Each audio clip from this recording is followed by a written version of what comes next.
Приветствую всех на своем канале. Давайте посмотрим тему. Говорит ли он о вас, что говорит, если говорит, и с кем говорит. Да? Все, что покажет карты. И сделаем следующим раскладом, что она говорит о вас. Да? То есть и для женщин, и для мужчин сделаем. Ссылочки прикреплю под видео. Давайте подумайте о своем мужчине, загадайте его, представьте его внешность.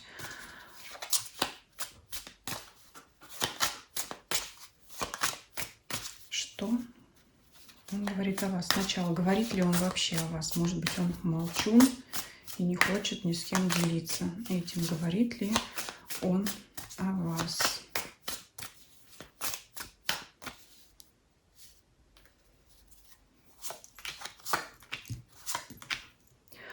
Нет, не говорит. Не говорит. Он все в себе держит. Он вообще не хочет в душу никого пускать. Он здесь по луне, как обычно, страхи, ночные переживания, думы, мысли. Это вообще забор закрыт. И туз мечей. То есть, вы знаете, здесь по тузу мечей, если его вдруг кто-то о вас спросит, он вообще может резко отшить и сказать: нет, там, не ваше дело. Вот здесь такое, не хочет говорить.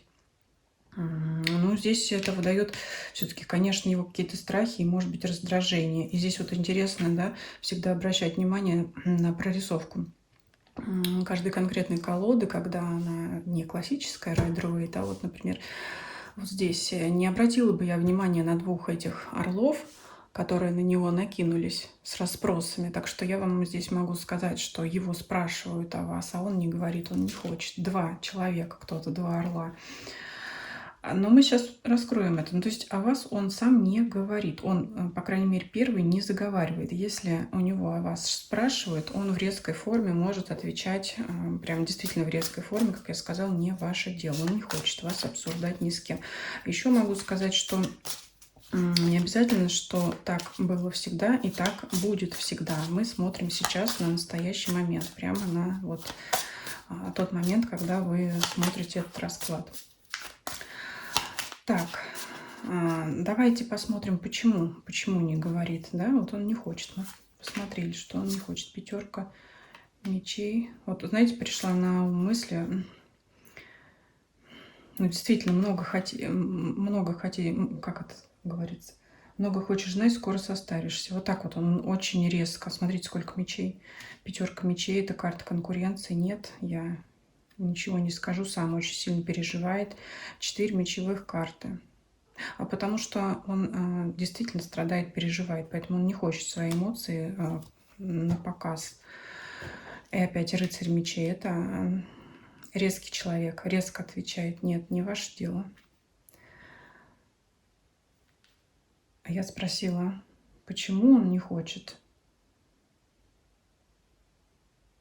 говорить. Я все-таки здесь вижу ту же самую ситуацию по пятерке мечей, что много людей лезут в это дело, и он считает, что это ему мешает, что они могут еще сильнее вот его как-то бередить. Но, то есть, опять же, как-то вот вообще разговоры и мысли о вас, значит, очень сильно затрагивают его чувства. И ему просто, я могу даже сказать, больно о вас говорить по девятке мечей. Просто, ну, вот здесь изображена девушка, но в данном случае неважно, которая вот так вот руку к колбу прикладывает и, знаете, как хочется сказать, ну сколько же можно? То есть у него прямо как какая-то тоска, беда и болезнь. То есть уже можно из этого расклада, если у вас все нормально, значит, это не про вас. Если что-то у вас не так, вот в отношениях вы предполагаете, что он действительно может переживать, значит, он очень сильно переживает и никому не хочет свои чувства показывать, свою слабину. Он может вот захотеть для окружающих казаться вот таким вот рыцарем холодным, что нет, у меня все в порядке, я в строю, я на коне, я полон силы и энергии, решимости, и меня ничто не тревожит, но люди другие знают об этом, и они его вот... Давайте посмотрим, что это за два коршуна. Спрашивают у него, да, мы посмотрим, кто у него спрашивает о вас, почему они спрашивают о вас, да, действительно, какое их дело, да, что там у человека, кто эти люди, кто у него спрашивает. вас. Значит, здесь показывают нам мага, то есть вот они две персоны, и рыцарь жезлов. Один из этих людей просто любопытный человек, и, ну, скажем, это не как там зевака, обыватель, он действительно за него можно искренне переживать, и он моложе его, это двое мужчин, сразу скажу, могут у него спрашивать о вас, он моложе загадного мужчины, и, ну, это может быть, знаете, такое, ну, что там, ну, как у тебя, ну, расскажи, ну, вот вроде как он ему искренне сочувствует, но он как-то это может делать несколько грубовато, очень действительно резко по стихии огня, да, жезловая масть, очень сильно вот вторгаться в свое личное пространство. Ну, расскажи, ну, как там, ну, что там. Может, кстати, часто об этом спрашивать у него. Второй человек, который у него об этом спрашивает, это тоже мужчина. И по магу это такое ощущение, что это человек, который может либо влиять на загаданного вами мужчину, либо действительно дать какой-то ему дельный совет. Вообще видится, знаете, как видится все-таки поддержка. И почему они лезут в его жизнь? Не потому, что они какие-то плохие, там, сплетники или что-то. Они, наоборот, его хотят поддержать. Потому что они видят, что он отдалился от них. Они видят, что он ушел в себя по шестерке мечей. Он отдалился от этих двух, ну, я не знаю, кто там. Они его знакомые, может быть, родственники. Я здесь это не буду смотреть. Но это какие-то близкие люди. Они видят, что он, опять мечи, да, он ушел в себя, закрылся, и они пытаются вот его из этой раковины, из этого забора выковырять. Поэтому спрашивают, активно его спрашивают, поэтому здесь вот эти вот коршуны, да, как он чувствует, что на него набрасываются. Они хотят его вернуть действительно в строй, чтобы он не в раковине, не в луне сидел, а чтобы он продолжал нормальную свою жизнь. Ну, тогда давайте, знаете, как спросим, раз он о вас не говорит и говорить не хочет, что эти люди ему говорят о вас. И давайте здесь разделим мага, да, который у нас такой поопытнее человек, может быть, посерьезнее, и на рыцаря жезлов, который вот, ну, такой искренне сочувствующий какой-то молодой человек. Давайте мы спросим, что они говорят ему о вас, да, вот вообще как они подходят к этому разговору, да, и вообще, что они говорят. Давайте посмотрим. Маг, да, условно назовем маг. Помочь хочет. Шестерка пентаклей. Хочет помочь. Видит безвыходное его состояние какое-то. Но это у вас что-то вот... Мы здесь не смотрим, да, причину. Мы здесь смотрим именно тему конкретно, что он говорит о вас. Ну и у нас вот здесь разговор пошел в другое русло, да, коль уж он о вас ничего не говорит. Вот маг, он тот серьезный человек, который хочет его вытащить из вот этого вот безысходности, из какого-то безвыходного положения. Он может давать хорошие советы, как, может быть, как вообще общение с вами наладить, да, потому что здесь вот карта радости, праздника может вообще ему как-то советовать, вот как, чтобы он пришел в себя-то, пришел в чувство, чтобы, ну, в конце концов, продолжал радоваться жизни, как, скорее всего, это было раньше, да, потому что, ну, все-таки люди, по крайней мере, давно знакомы и давно общаются. Это хорошие знакомые такие, или, может быть, даже друзья, которые, ну, вот, считают, что они имеют право влезть в его личную жизнь. Просто этот человек действительно хочет ему помочь разобраться, да, вывести его, как минимум, не, может быть, не налаживать там с вами какие-то отношения или разборки личную связь, чтобы его вывести из этого состояния. Может быть, просто этот человек хочет быть для него условно там жилеткой или успокоить его разговором по душам. Вот так вот. Это как минимум, а как максимум хочет действительно ему помочь, потому что это маг все-таки, да, есть такой. Давайте уточним все-таки, он хочет как-то влезть, потому что я сказала, это как советчик может быть. Именно он хочет как-то влезть в ваши отношения. Отшельник нет. Советом поможет, подскажет, как ему с вами общаться, как ему там вести себя с вами, но прям что-то там влезать не может. Это может быть что-то такое вот, ну, поверхностное. Ну, не то, что поверхностное. ну, как-то успокоить его, да, что вот не все так плохо, как ты думаешь по рыцарю кубков, что восьмерка пентаклей, что может, там можно все исправить, все наладить, но он прям так не будет там влезать, да, уж там. Так, ну, в принципе, помочь ему хочется человек. Давайте посмотрим вот этого рыцаря жезлов, что он. Так, ну, он действительно дружески как-то к нему настроен и хочет, чтобы вот товарищ его в конце концов вернулся и радовался жизни по девятке пентаклей, чтобы занялся опять работой, вернулся там в свои дела, в свой быт. Но здесь еще давайте туз кубков раскроем.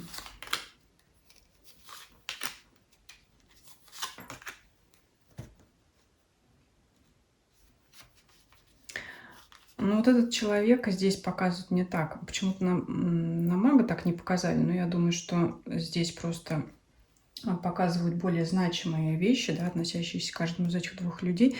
Ну, на рыцаре жезлов показывает, что он видит, что эта ситуация уже давно тянется у него, да.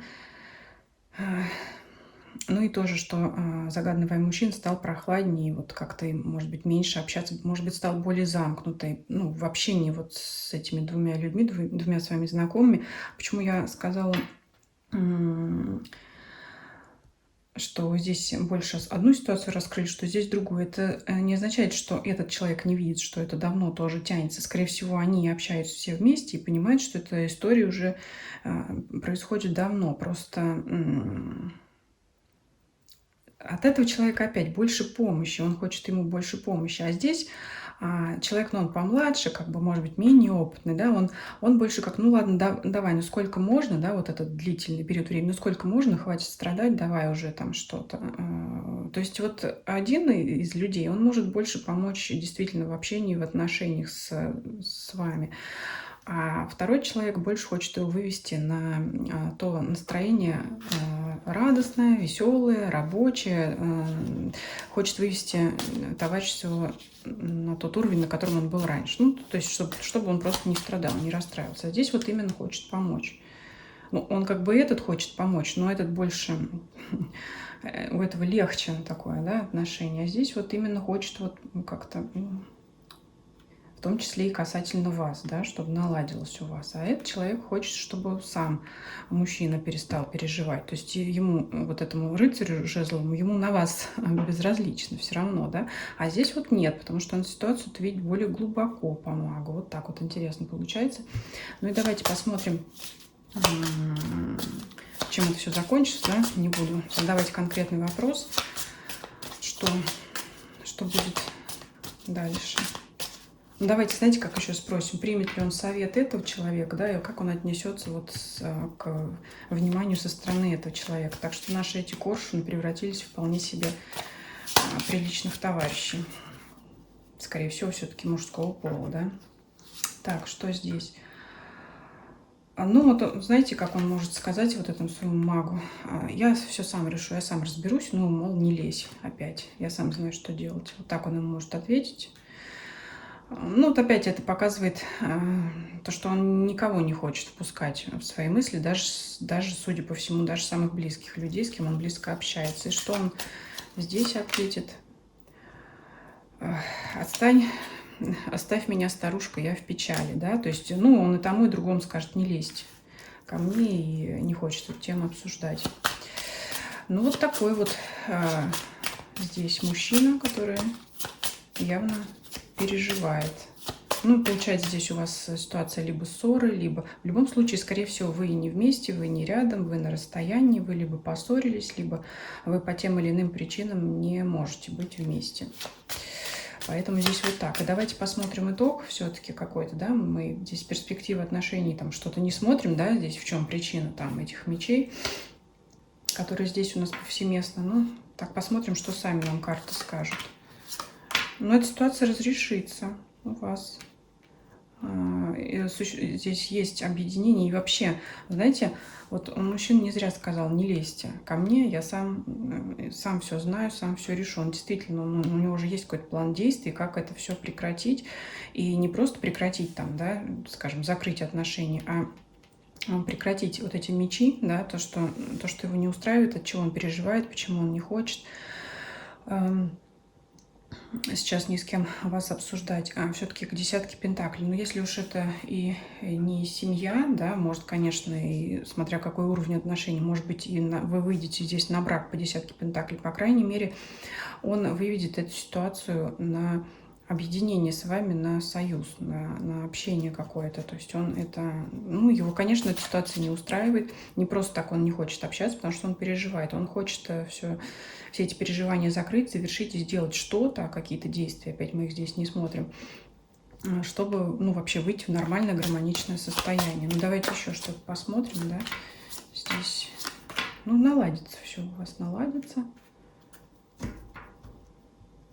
Кстати говоря, возможно, здесь еще женщина роль сыграет в этом во всем. Возможно, это и вы. Может быть, нет. Может быть, еще кто-то ему что-то, какой-то совет подскажет. Какая-то еще девушка-женщина. Но она здесь как-то, знаете, дружески так настроена. Либо это вы сами. То есть вы можете сами его подбодрить по тройке кубков. То есть показать ему, что печалиться здесь не о чем. Может быть, была какая-то такая ситуация недопонимания, ну, либо действительно ссора, конфликт. То есть здесь еще может оказать на все это влияние женщина, которая, может быть, наблюдает все это со стороны, то есть, может быть, в курсе дела. Я говорю, кто-то, может быть, еще, может быть, это кто-то и вы сама и есть. Так что все это наладится. Ну, может быть, после того, как все это наладится, он будет что-то говорить о вас с другими, да, а может быть, и потом не будет, потому что говорят, что счастье любит тишину. Вот такой вот получился расклад. Мне кажется, очень интересно было все это посмотреть. Ну и, как я сказала, следующий расклад сделаем на женщину. Спасибо вам за просмотр. Подписывайтесь, кто не подписан. Ставьте лайки, если видео понравилось. Предлагайте свои темы в комментариях. Делитесь этим видео со своими знакомыми, для кого это может быть актуально, по вашему мнению. И всем спасибо за просмотр. Всем до свидания.